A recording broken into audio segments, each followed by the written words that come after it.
જતા તારે આમ છે અરે તું ધ્યાન ધ્યાન રાખું છું મારા પગમાં ધ્યાન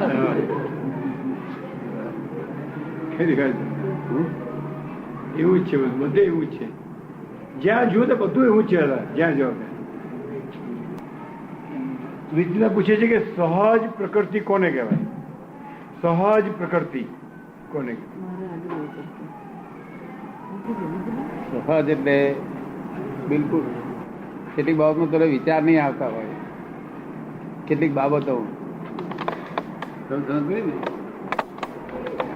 એ વિચાર ના આવે એમ અને વિચાર આવે અને અસર ના કરે પ્રકૃતિ સહજ થાય. પ્રકૃતિ સહજ થાય તો આત્મા સહજ થાય. સહજાત્મ સ્વરૂપ પરમ ગુરુ તમે આત્મા સહજ જ થઈ ગયો. શું થયું છે દાદા? આપણી જે છે આ મહાત્માઓની જે પ્રકૃતિ હમણાં દેખાય છે એ બધી સહજ છે. મહાત્માઓની પ્રકૃતિ અત્યારે દેખાય છે બધી સહજ કહેવાય? કઈ પ્રકૃતિ?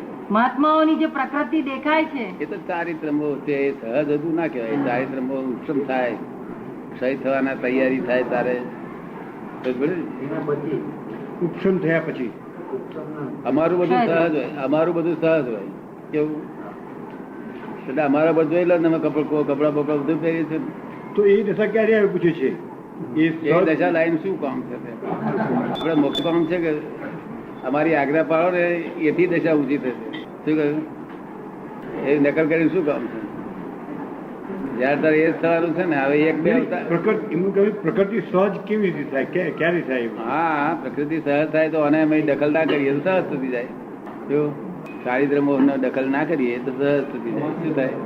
ચારિત્રમો દખલ ન કરીએ, જોયા કરીએ, જ્ઞાતા અર્થાથી નિકાલ કરતા રહીએ તો તેમ તેમ તેમ પ્રકૃતિ થતી જાય. આ પુરુષો કરતા હું તમને સહજ ની રીત તમને સમજાવું. સહજ ની લોકોને સમજ પડતી. આ પુરુષો કરતા સ્ત્રીઓ સહજ કહેવાય. પુરુષો કરતા સ્ત્રીઓ સહજ કહેવાય. એવું વાત સાંભળેલી તમે? એ વાત સાંભળેલી છે? પુરુષો કરતા સ્ત્રીઓ સહજ હોય છે.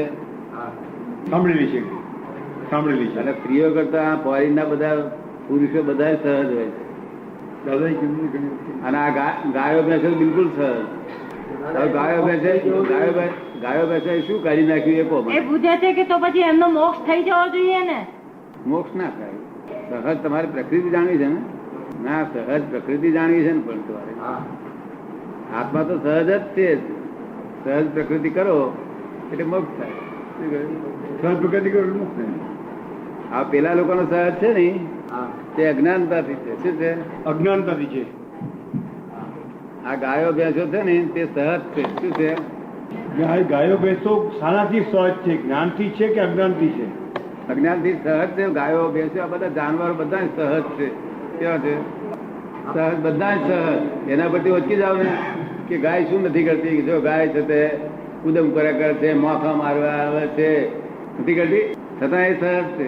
સહજ એટલે જે પ્રકૃતિ સ્વભાવ છે ને તેમાં તેના તન્માયા રહેવું, દખલ નહીં કરવી.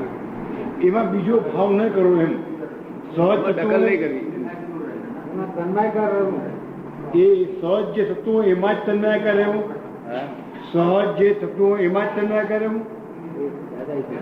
આ ગાય છે ને એ ગાય સહજ છે. હવે ગાય છે વાછેડા આમ ત્યારે વાછેડા જો કદી પકડવા જઈએ ને તો વાંખમાં એટલી બધી બળતરા દેખાય છે ને છતાં એ સહજ છે. ગાય ભેંસો સહજ છે. આ મનુષ્ય સિવાય બીજું બધું સહજ છે. મનુષ્ય તે ફોરીના સહજ છે બધા. શું છે? આ હિન્દુસ્તાનના જ અસહજ. પ્રકૃતિ અસહજ ને આત્મા અસહજ. પ્રકૃતિ જો પ્રમાણે આત્મા થઈ જાય કેવું. એટલે ગાયે શું ઓછું કરી નાખ્યું એ કહો. ગાયે શું ઓછું કરી નાખ્યું? ઓછું જેમ મશીનમાં ફર્યા કરે ને મશીન ની માફે જ ફર્યા કરે. પોતે હિતાહિત નું ભાન કે એવું તેવું કશું નહીં. મશીનમાં જેવું ફરે હિત દેખાડે તો હિત ભરે, ના હિત દેખાડે ના હિત ભરે. કોકના ખેતર દેખે કોકના ખેતર પર પહેરી જાય. મહીથી જેવું મહીથી પ્રેરણા થાય એવું કયા કરે. એટલે નિકાલ જે ઉદય આવતો હોય તેમ તેમ નિકાલ કરતા રહે એ લોકો. જુઓ એમ કોને એ ગાય ભેંસો નિકાલ થતો રહે એમનો. એ કઈ ભાવ નથી કરતા. નિકાલ કરવાનો હોતો જ નથી. એ તો એમની સ્વભાવ જ એવો છે, સહજ સ્વભાવ જ છે. સહજ સ્વભાવ. તમને બાબો 6 મહિના 4 મહિના 6 મહિના થાય ને એટલે પછી જતો રહ્યો હોય ત્યારે કશું વાંધો નહીં. 2-4 મહિના સુધી બહુ કાળજી રાખે. રાખે ના રાખે? અને આપણા લોકો તો મરતા સુધી છેવડી રાખે. હે મરતા સુધી મરતા સુધી રાખે. મરતા સુધી રાખે. આગળ શું થશે એનો વિચાર 8 પેઢી સુધી રાખે. મરતા સુધી 7 પેઢી. અને આ ગાય છે તો 6 મહિના એને બાબાની છે એ રાખે. અને આ ફોરેન ના લોકો 18 વર્ષનો થાય તો જ રાખે. અને આપણે તો 8 પેઢી રાખીએ. એ દાદા પછી એનો તો લિમિટેડ મોહ છે એવું થઈ તો પછી એની લિમિટ મોહ જ છે. એની લિમિટ મોહ જ છે. મોહ એટલો બધો છે. એમનો મોહ લિમિટેડ છે એમ કે છે કોનો? આ ફોરેન ના લોકોનો. એ ડેવલપ થયેલા નથી. મોહ તો ડિવિટ થાય નહીં, ડેવલપ થયેલા નથી. એટલે મોહ ડેવલપ નથી થયો. આપણે આ બાળકો હોય છે ને તે 1.5 વર્ષનું બાળક હોય તેને કેટલા મોહ હોય? રમકડા પૂરતું. રમકડા પૂરતો બીજો કશો મોહ હોય નહીં. સમજાય ને? પછી 5 વર્ષનો થાય ત્યારે મોહ થોડો વધે, 10 વર્ષનો થાય ત્યારેથી જરા વધે, અને 20 વર્ષનો થાય એટલે કે મારે જીવતી ડિગ્રી જોઈએ ત્યારથી મોહ વધવા મળે. ત્યારથી ક્રોધ માન માયા લોભ વધતો જ જાય. પછી એવું આ બાબા જેવા છે ફોરેન વાળા. શું છે? એ બાબાથી કઈ મોક્ષ ના જાય. એમને હજુ મોહ કરવો પડશે. શું કહ્યું? મોહ કરવો પડશે. એમને ક્રોધ માન માયા લોભ, એમને ક્રોધ માન માયા લોભ 701 ના છોડવા જ છે. શું છે?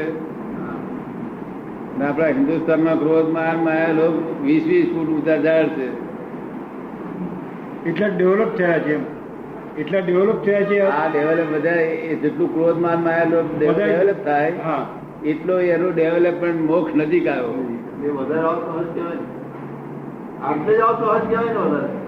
એટલે જે વધારે અસહજ કહેવાય ને. ક્રોધ માન માયેલો બહુ ડેવલપ થયા એટલે વધારે અસહજ થયા કહેવાય ને. હા, અસહજ વધારે થયો. અને અસહજ વધારે થાય એટલે બધી ચિંતામાં જ આખો દાડો ચકરી ભરાડ બફાયા જ કરતો હોય. સમજ ને? બધી જાતની જાગૃતિ. આ છોકરો પહેણાવે છે, આ છોડી પહેણાવે છે, દુકાનનું રહી ગયું, ફલાણું રહી ગયું, રાતે 11 વાગે દુકાન યાદ કર્યા કરે, ફલાણો આવ્યો નહીં, એનું ખાતું પડવાનું રહી ગયું. એટલે હું આ પોસરો બને બધા ઊંઘી જાય, બધા હુઈ ગયા છે ને ના મરે માથું. શું કહ્યું? એ ફોરી વાળી જાગૃતિ નહીં કોઈ જતી. એમને ખાવા રે મખણ ઘી, મખણ છે, પાવ છે, એ જ જાગૃતિ.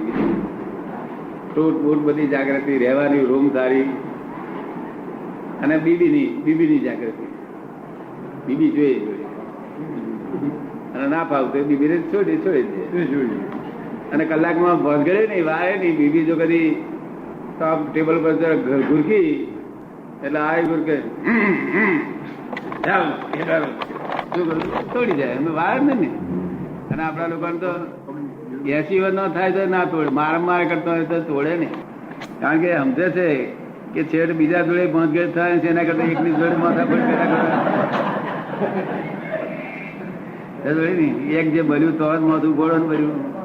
આ બધું ચારે બહાર આવે ને. છતાં આપણા ડોશીમાં થતે સરવડી કરે કાકાની.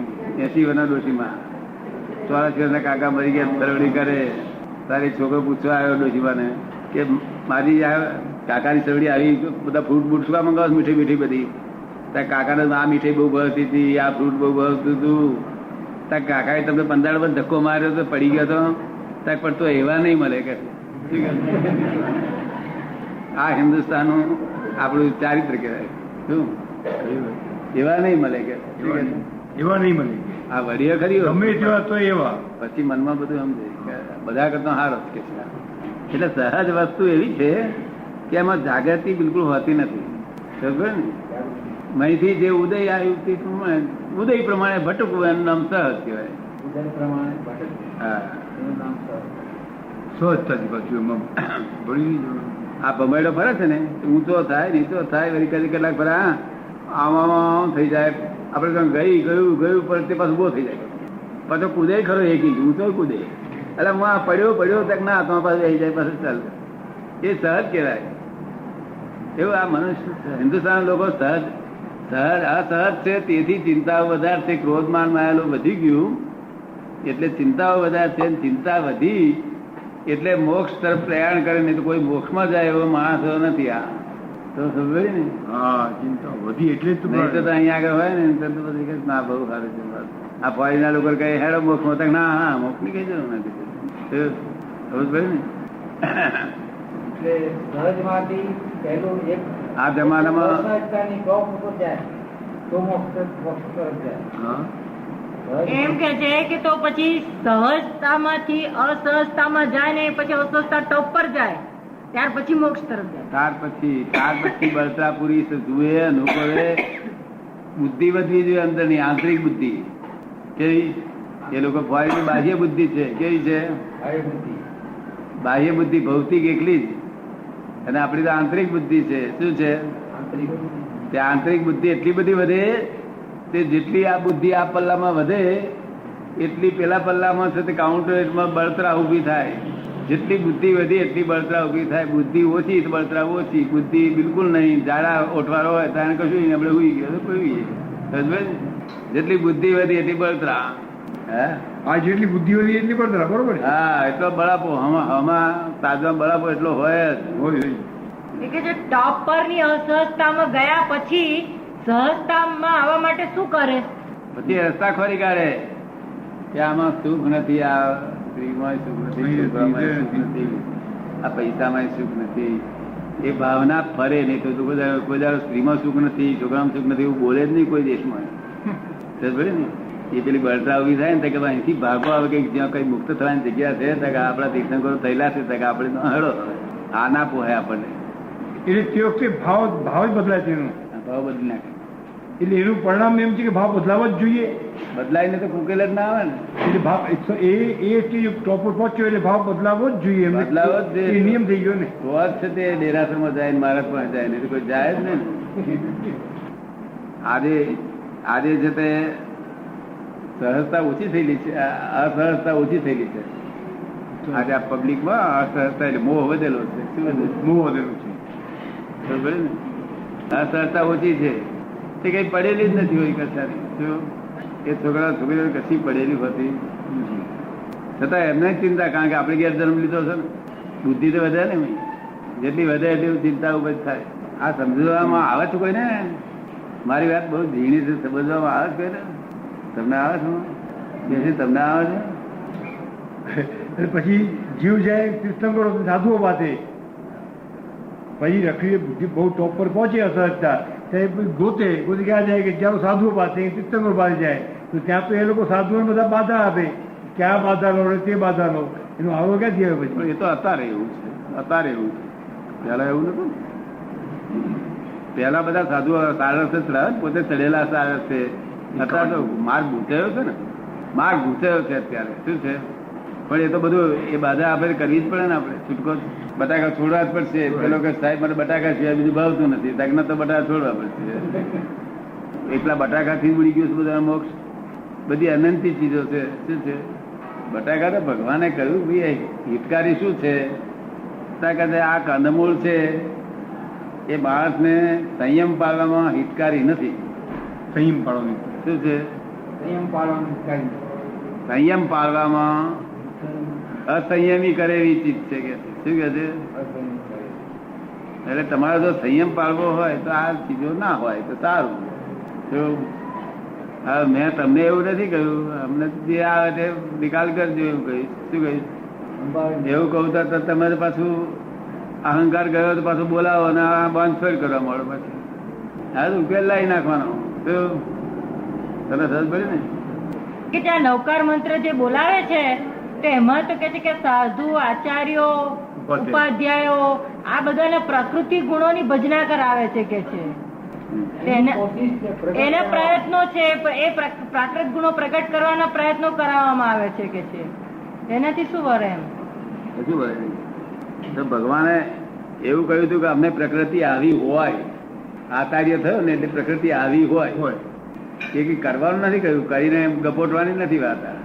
જો નકલ કરવાથી દાડો ભરે અહીં આવવો જોઈએ સ્વભાવ, કુદરતી રીતે આવવા જોઈએ, કુદરતી રીતે જ આવવા જોઈએ. આ તો બધી નકલો કરે છે. એ લોકો એમ કે છે કે આ જે સાધુઓના છે તો 27 ગુણો, ઉપાધ્યાયના 25 ગુણો, તીર્થંકરોના 36 એ ગુણો, બધા 108 ગુણ છે. આ બધા ગુણો છે તો એને છે તો ઉત્પન્ન થવા જોઈએ, જ્યારે તમે કહો છો કે એ પ્રગટ એની મેળે થાય, વર્તવા જોઈએ. એ તો એની મેરે પ્રગટ થયા કરે. એ ગુણો કઈ લાવવાથી આવે, લાવવાથી આવતા હોય ને તો આ તીર્થંકર ના જ ગુણો આવે. વાત કેવા છે સાધુ? શું કહે વરી આચાર્ય નું ગુણીએ તીર્થંકર ના 108 ગુણમાં લઈ પડીએ એટલે ચાલ્યું. તો ફરી એક આચાર્ય ને 1000 કરવા ત્યાં કરતા 108 શું ખોટા? આ પ્રકૃતિ તો વિનાશી છે તો પછી આની માથાકૂટ શા માટે? વિનાશી છે પણ પ્રકૃતિ સિવાય ક્રમિક માર્ગ મોક્ષ માર્ગ નથી. ક્રમિક માર્ગમાં એવા ગુણ આવવા જોઈએ.